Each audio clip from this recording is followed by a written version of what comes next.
Okay. Yes, we are live.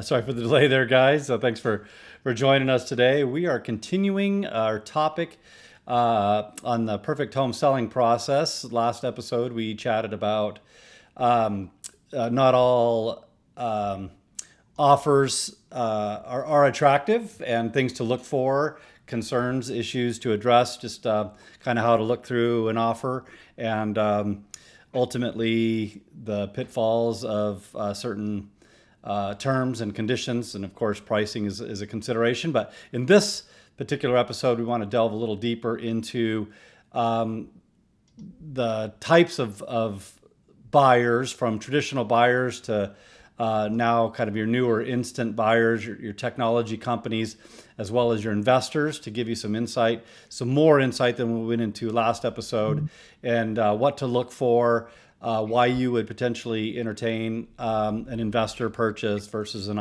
iBuyer purchase. So we're going to bring Chase Hodgson onto the call and kind of chat through things to consider and how we can help. How you doing today, Chase? Fantastic, Jerod. How are you, my friend? Yeah, I'm good. I'm good. We were both talking about having a great holiday weekend, so now we're just getting back into it. So a little wind in our sails. That's right. Awesome.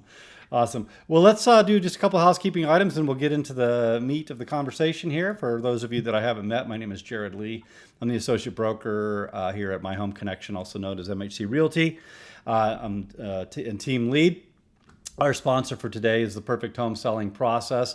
We spent now over 2 decades developing, refining or fine tuning, aspiring to the perfect home selling process. We want to make the process as efficient as possible and, of course, accomplish your objectives and goals. Your timelines, the sales price, the most preferable terms. We've brought just a myriad of tools to the table, all the way from sharing some real estate secrets to think about, which is some insight we're going to talk about today. We've got a no obligation consultation where we just kind of chat you through how we can help. We've got this podcast series where we'll send it out to you, hopefully answering a large chunk of the questions you might have. And then now, in collaboration with Chase, we're offering up to $500 on your appraisal of your purchase, downstream purchase, and then up to $500 on your pre-listing home inspection on the home that you're selling. So feel free to reach out to us. We'd be glad to chat about what that promotion looks like and these other tools and how we can help. So with that, we'll bring Chase back on. But really, we see all kinds of buyers, and you've been on the, both, a number of sides of buying, right? An investor purchase or a traditional home buyer. Um, I know I have, and you probably have as well, kind of this newer instant buyer, this iBuyer, these technology companies that have come up in the last, half dozen years or so. Yeah. Um, what's your kind of thoughts on the shift of the market and the concern that you should put into uh, opening up the idea of working with one versus the other?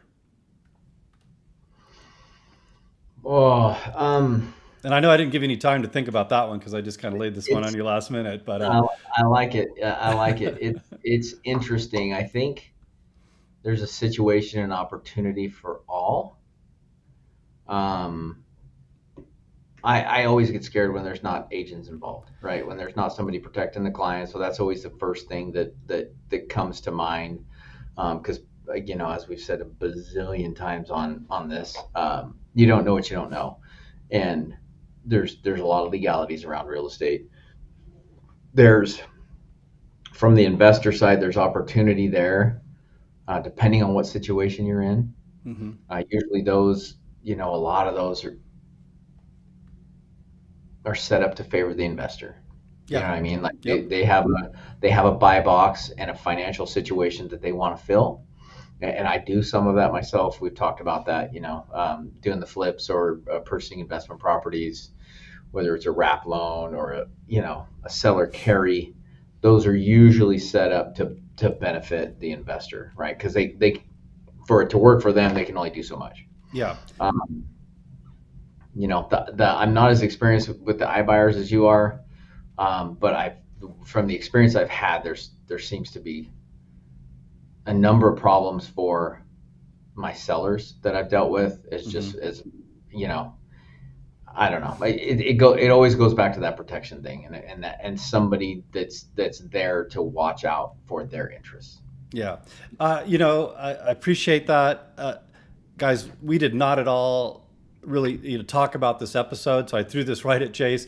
So I didn't plant that seed, but I would say if you take anything away from this episode, that's the takeaway, is to have a representative on your side, watching out for your best interest, making sure you get the best sales price, the best terms, that you are not put in a liability situation. Because as Chase mentioned, other buyers without representation on your end, you could find yourself either losing money, getting into precarious situations because you weren't aware that you needed to do something like, properly disclosing, adverse or material defects in the home, or or getting caught up mid-transaction where this looks like it could really work for you, and then you kind of get into the mix of it, and then all of a sudden the details start to pop out, and it can get really ugly. So I would say if that's all you take out of this conversation, that's a good takeaway. Yeah, let's break it down a little bit. iBuyer, like, define that for the folks that may not know what that is. Yeah, so iBuyer is tossed around quite a bit, but apparently there's now an iBuyer entity out there. Of course there is, right? So we'll talk about it as a technology company, kind of the web-based platform, and they've got a lot of money, investor money behind them, and they're buying regionally or even nationally in bulk. So it's a very kind of sophisticated, large network, well-resourced, backed entity.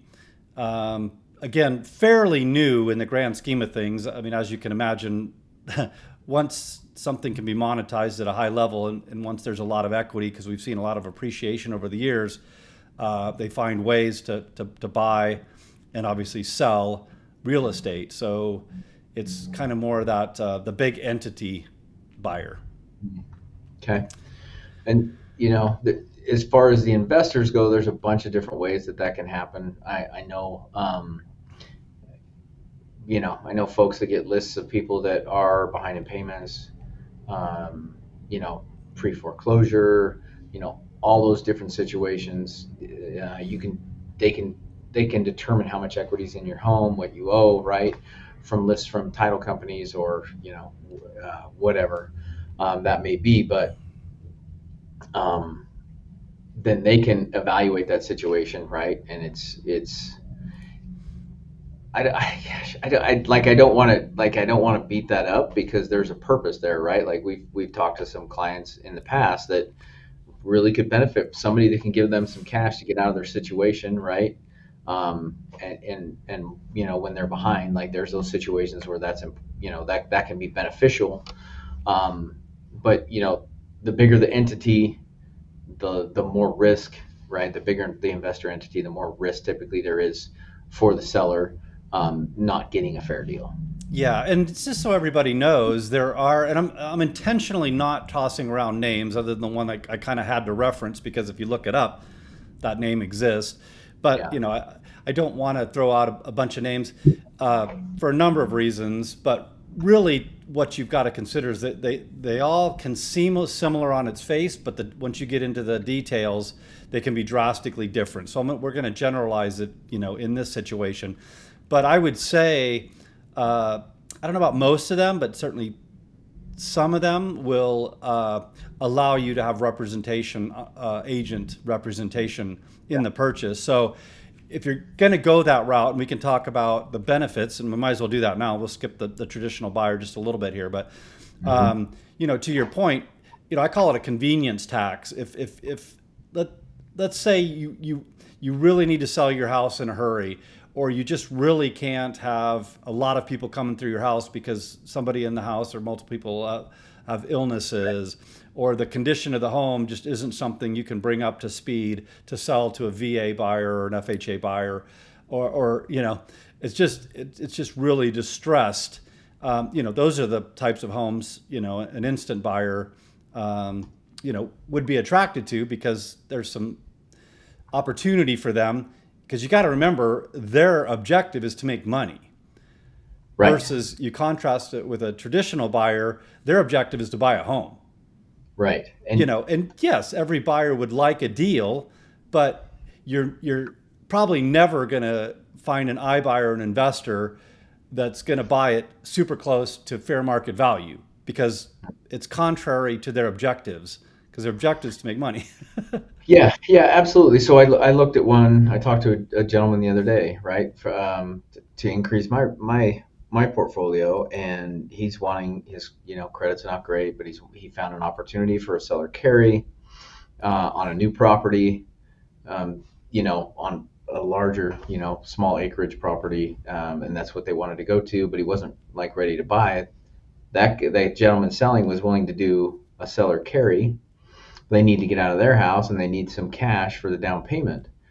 Well, we had a couple of phone calls, and for what I could get it for, right, what he was willing to sell it for, and the amount of cash that he needed down, it only cash flowed on rent a couple $100 a month, right? So for me, I'd have to put way less cash down in order for that to be a sound financial decision for me. Yeah. Right. So, and we were too far apart, and I just flat out told him, like, this is not a good deal for you, but this is the only thing that works for me.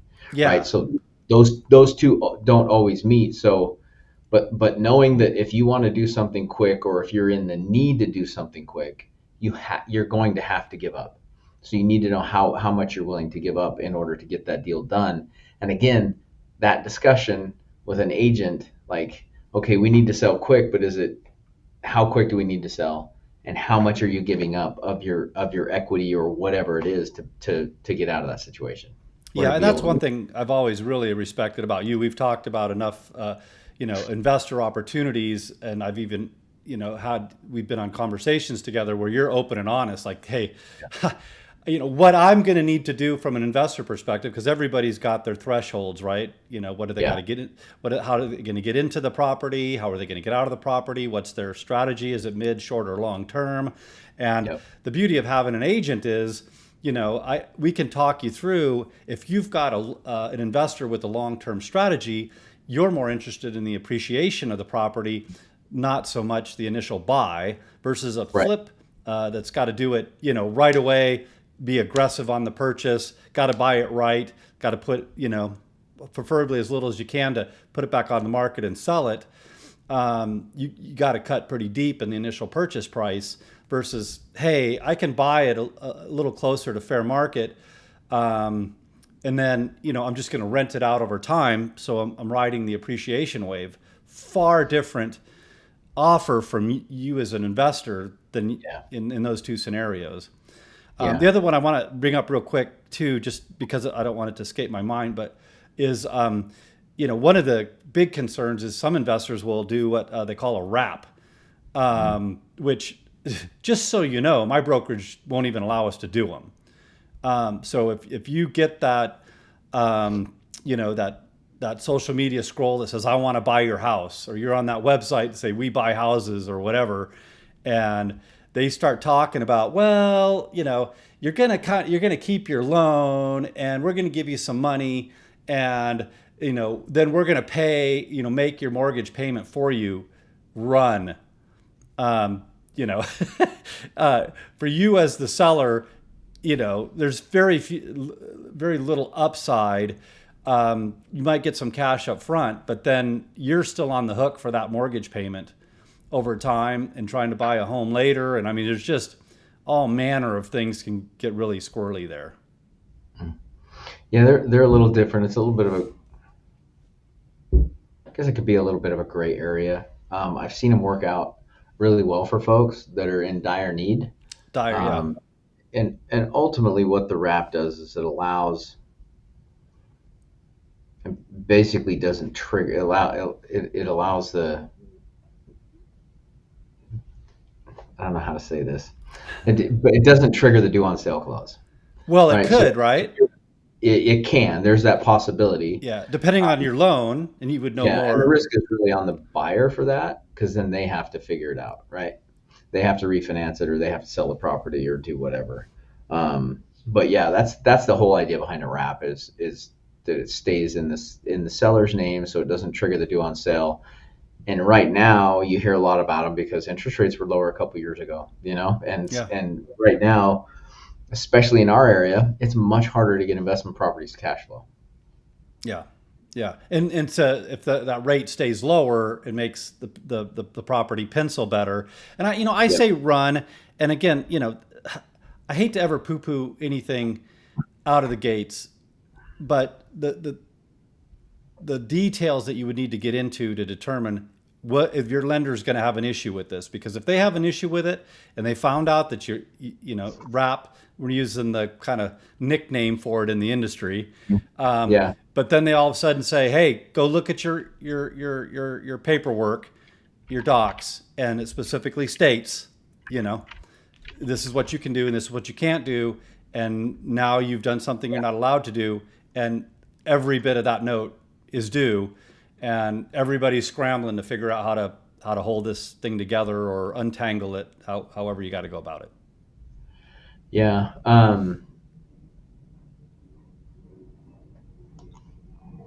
So there, yeah. There's There's, a lot there. like I said, that's the thing. There's a lot to it. They're not illegal. Right. And but it's really comes down to, again, having the expert involved in the transaction Yeah. to help you understand the situation that you're getting into, and if it's really a benefit to you or not. Yeah. And not only is there an expert involved, but an expert for you. Yes. It's, Yeah. You need someone representing you and your interests. yeah, to have an expert on the buyer's end that's helpful in making sure you're not, doing anything, illegal. Well, they're going to watch out for the buyer's, best interest and be concerned about them. But you as a seller, there might be other implications that didn't initially come to light. But anyway, I don't want to beat that dead horse anymore. But I just wanted to illuminate the fact that there are any manner of ways that a property can be purchased. The traditional buyer, we're not spending a lot of time on that because it's pretty straightforward, right? Hopefully you're selling it to somebody that, is buying it at fair market, and the terms, how long it's in escrow, are you renting it prior to close or after close? Those kind of things are usually very kind of straightforward. But it's back and forth, and you're opening your home to the largest buyer pool available. So if you want maximum visibility to the sale of your home, such that you get the top sales price with the best terms, you open it up to everybody, and putting it in the multiple listing service does that, because then it gets aggregated to all the other sites, online, so everybody sees it. Versus an iBuyer or an investor, it's just those people looking at it. Yeah, and I think for me the biggest key is just having that advisor, right? Like, and that's up front, because I think any one of these are a viable option depending on your situation, Right. right? But getting with someone who can tell you what you're dealing with up front, right? So you give them in the information. We can't, so say somebody was in distress, right? Can't make the payments anymore, talk to an agent. How long? What's the process look like? If we get behind on our mortgage payments, understand that. Then understand how much equity you have in your home. Understand what the marketing time is for the current market, right? Like, all of these factors will help you make a more informed decision, right? And therefore protect your interests. And that's the key for me, is like, it's not necessarily that any of these are bad, but they might be bad for your situation. Right. Yes. And they may be great for your situation, but wouldn't Right. wouldn't you like to know and have somebody that Yeah. is watching out for your best interest tell you that? If I engage with the seller and they lay out kind of where they're at and what they've got to do, I have helped people sell to iBuyers. Yep. And those iBuyers are often or can be agent friendly, where Yeah. they take care of the listing agent with the commission. Hmm. Obviously there's no buyer's agent commission because they keep that in house, and that's part of where, they keep the equity anyway, or Well, and however they handle it. What's that? realistically, they're probably getting a little bit of a deal anyway, and so yeah, they can pay the agent. Yeah. Well, and to think that the iBuyer isn't getting it at a good price, I mean, it's they're getting it at a good price. Yeah, They're getting it yeah, up front, and then by the way, when you get your inspection back, there's going to be dollars asked for to either reduce the price or a credit at closing to address the items that they deem need to be addressed prior to purchase, which may or may not be okay. And yes, you can bow away, but you just want a good agent to help you walk through the process and make sure that it is all the way along, not just, hey, it looks good on its face, but you get into the details and now it's kind of ugly and you've made all kinds of life plans. You got moving trucks showing up and you've already committed to another, house or lease or something like that. Um, yeah. so, but yeah, each one of these has their benefit. Benefit Mhm. investor and iBuyers typically time. Yeah, They're going to buy it. They could buy it very quickly because they're typically buying it cash. Probably as little as 2 weeks, and they'll give you your date to move out within reason. So you pick your date. So those are some benefits. But obviously the biggie is that you're giving up equity for sure. The convenience tax that I call it.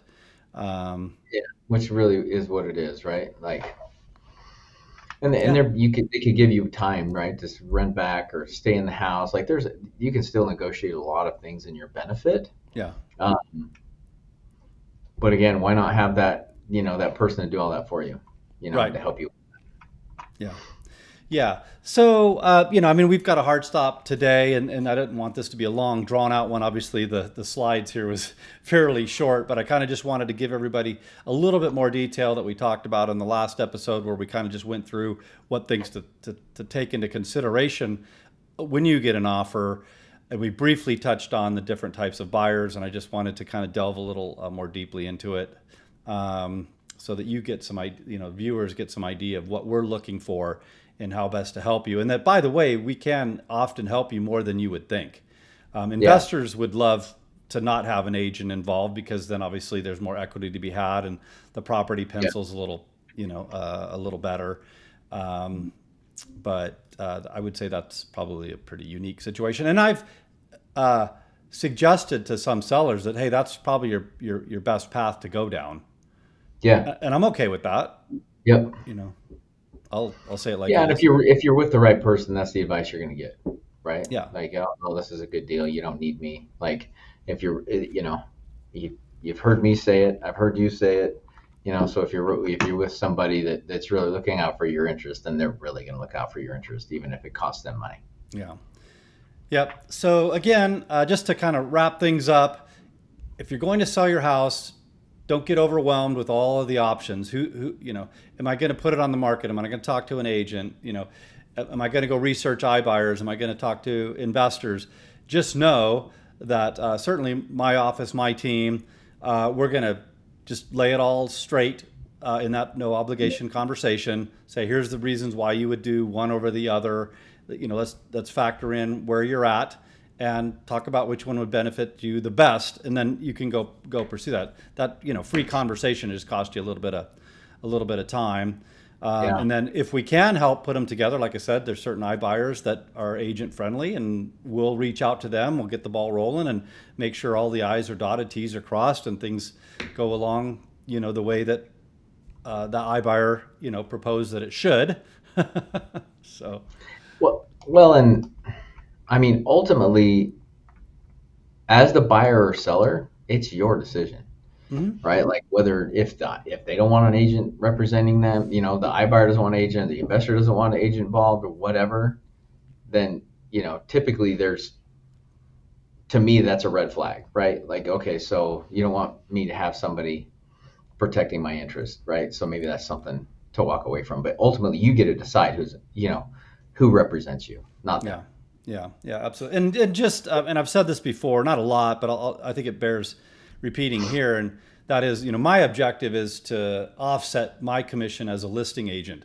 I either want to get you more in the sales price of the home, or somewhere capture my commissions where equity would have otherwise been lost had not these things been watched out for and taken care of. So Right. if that's your sole purpose, is to get rid of agent commissions, just know that a good agent is trying to pay for themselves, and it can Yeah. be done. Yes, and it can be done, and actually, national averages show that that is the case. When you have representation, on average, nationally, I think it was like $100,000 difference, which that takes in a vast array of Hmm. sales prices and everything down. And I don't know what the local is, but I guarantee you that on average, an agent is paying for themselves, because we just see historically that you get more when you're selling a property when you're represented by a professional. Yeah, and by the way, you're going to see these numbers as a seller. We're going to generate a net sheet that shows you, if you sold it to a traditional buyer and we went this route, here's our costs for doing that.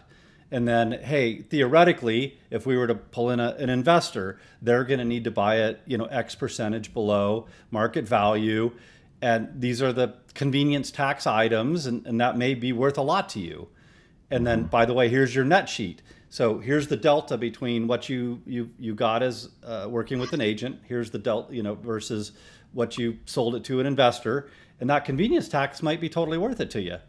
But if you Yeah. don't know what the delta is, and then all of a sudden a year later you realize, oh my goodness, I left thousands, if not tens of thousands of dollars on the table. And in your case, like you said, we've seen evidence of hundreds of thousands of dollars left on the table, and people just didn't know because they Yeah. didn't get answers to the questions that they should have gotten answers to. Yeah, this is an interesting statistic I just looked up. So in 23, the median sales price for an agent-assisted home sale was 310,000, Hmm. and for FISBO it was 260,000. So For those that that's don't a know, for sale by owners. Yeah. yeah, yeah, One and so one more that's a time, Chase. I'm sorry. 50,000, 310,000 median sales price in 2023 for Yep. agent-assisted sales, and for sale by owners were 500, or excuse me, 260,000. So Oof. that's a $50,000 reduction on average in median sales price by not being That's represented. that's significant, and that's likely an all-in number, commissions and fees, and Yep. of which sometimes Well, that that's the net. stuff.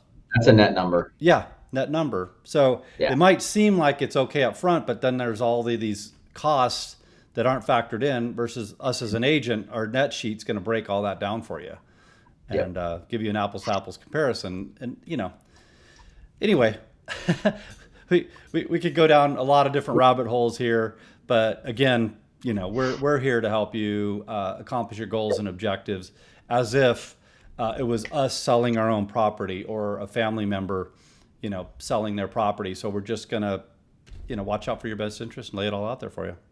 Hmm.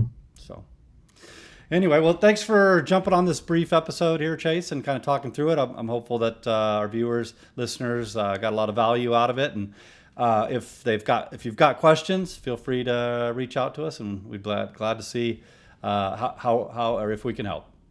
Yeah, absolutely. It's always fun to be here. It's a great conversation. I think you could really get in the weeds with this. We kind of touched on the surface, which is, I think, keeps it simple enough for people to get. But if you have more questions, definitely reach out.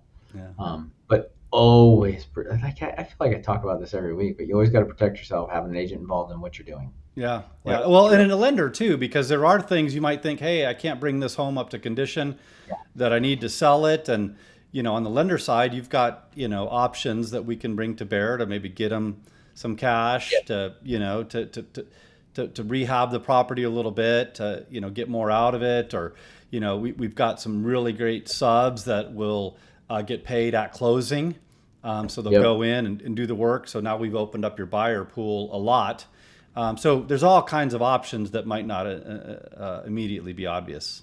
And Yeah, for sure. so cool. All right. Well, thanks again, Chase. We really appreciate your time. And otherwise, we'll wish everybody a blessed one. Take care. Take care.